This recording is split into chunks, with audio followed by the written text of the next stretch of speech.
Ayan, for this video, gawa tayo ng tuyo gourmet. Tara, samahan nyo ako. Ayan guys, meron tayo ditong tuyo galing kay Yoli. Ayan. So, gagawin ko siyang tuyo gourmet. So, naggisa na ako ng bawang. Ayan. May bawang siya. Carrots. Tapos, lalagyan natin yan ng ayan, olive. Tapos, sili. Tayong sili, lalagyan natin. So, bali yung tuyo natin na prito na yan sa Pilipinas pa lang kasi ayaw namin mga amoy dito kasi ayaw ng mga amo. Ilagay na natin yung olive saka yung sili guys.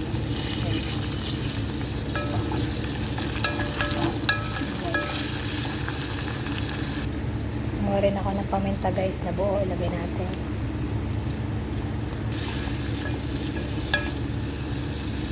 Ayan, meron din tayong olive oil, lagyan natin sa olive oil.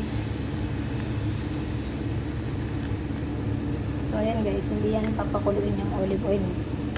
Yung tamang init lang guys. Tapos isasalin na natin siya doon sa garapon na may tuyo.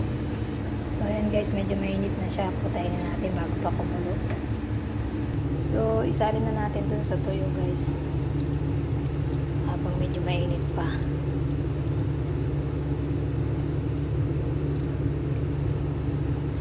Ayan guys, medyo palugin natin yung ating mga ingredients para sumama dun sa ating tuyo.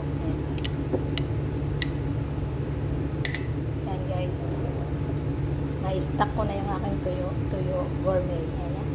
Thank you so much for watching.